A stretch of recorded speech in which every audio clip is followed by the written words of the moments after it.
Hello everyone, Onlydraven here again, and today we're doing another tutorial in Minecraft Sky Factory 4. Today I'm going to be showing you how to make and use the Philosopher's Stone, which is a primary component in Project E. Project E is a mod that is included in the Sky Factory 4 mod pack, but it's not something you can access normally. If you're not familiar with Project E, I would recommend clicking the link to an introduction video on how Project E works. That'll be down in the description of this video before watching any of the other Project E videos. Knowing how to access it and get a hold of it in your game takes a little bit of work. It's something you're going to want to know. Now, if you find this video helpful and you like it, please be sure to click like. But most importantly, please remember to hit that subscribe button. That way you can see all my videos and tutorials as they come out. Okay. The Philosopher's Stone is something pretty easy to make and something you're going to want to make kind of early in the game. In a game that you have Project E unlocked. So to make one, you just need 4 glowstone dust, 4 redstone, and a diamond. That's going to give you your Philosopher's Stone. So if you're starting a Sky Factory 4 world with Project E unlocked, it's already going to be starting you with the transmutation table, but should you need another table or some of the other components, you're going to need this Philosopher's Stone. So I have one here in my inventory. We're going to kind of take a look at how it works. Okay, so I've gone in and done a search for Project E. These are all the different things here on the right in the JI that are part of the Project E mod. If you've not unlocked it yet, then you do not have access to this in the JEI. You will not be able to make any of these items. Our Philosopher's Stone is right here. Again, the same recipe we just used, or the reverse of it, the same way either way. But what the Philosopher's Stone does is it allows you to convert items into other items. The Philosopher's Stone is not used up or destroyed in this process, so it is an item you can use repeatedly in multiple different recipes. So we'll look at a couple of them. If you look at the top here, it's going to say that this is page 1 of 2,581. Now, unfortunately, there are not that many pages that are specifically for Philosopher's Stone. If you press U while being on that, it's going to give you a bunch of them, but after page 6, it just starts showing regular recipes again. So it's really the first 6 pages that the Philosopher's Stone is going to have anything to do with. Philosopher's Stone is a primary requirement in making alchemical coal.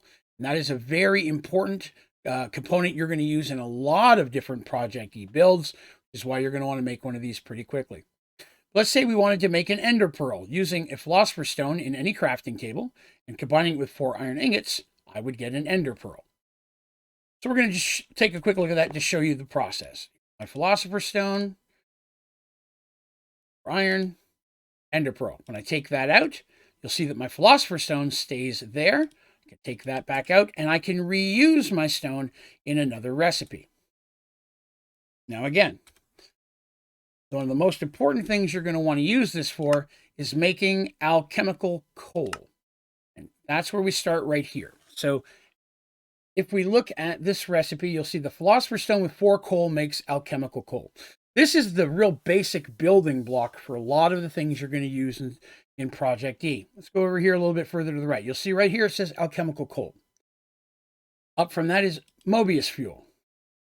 Mobius fuel for that, Philosopher's Stone, or alchemical coal makes you a Mobius fuel.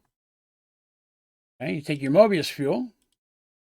Now you want to make the next step up, which is your Eternalist fuel, the Philosopher's Stone, and 4 Mobius fuel. So much like you'd see in things like, well, let's say, mystical agriculture, the same process. You make the first component, you take several of those to make the second component, you take several of those to make the third component. By the time you get up to the top of it, you've used a whole bunch of level 1. So converting large amounts of coal into alchemical coal will let you start making the Mobius fuel and Eternus fuel, which then in itself will allow you to start making dark matter, red matter, and so on. So a lot of the different components in the game are going to need one of those items. So Philosopher's Stone is very important. So if we wanted to go ahead and make our first little bit of alchemical coal, it's going to be a Philosopher's Stone and 4 coal. That gives us our chemical coal. Now, We want to do that a bunch of times. For our cocoa coal. Now we do the exact same recipe here. Now we have Morbius fuel. Same thing multiple times. That. And then we have our Eternus fuel. So it took a stack of coal, converted, gave me 1 Eternus fuel. So that's kind of the turnaround on that. But in all of those situations, the Philosopher's Stone was needed, but was not destroyed. So you can use it over and over again as you need to. The Philosopher's Stone is very handy, but relatively easy component to get early on. Something if you are playing in a project-y world and you want to make the most of it, you're going to want to make one pretty quickly, so that way you can start messing with the different alchemical coals, fuels, and into the matter. If you have any questions about this tutorial or any of my other tutorials, please be sure to put those down in the comments, and I'll do my very best to get back with you as quickly as I can, as well as any suggestions or recommendations for other tutorials you'd like to see in Sky Factory 4. I'm always looking for new ideas. You can also go to my website, OnlydravenGaming. There at the bottom of the homepage is a place that you can submit questions, feedback, or recommendations via email. Happy to respond to you there as well.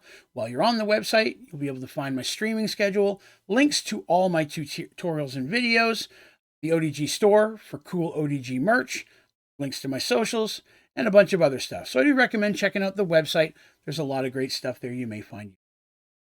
That is going to do us for today. Thank you very much for watching. Have a great day.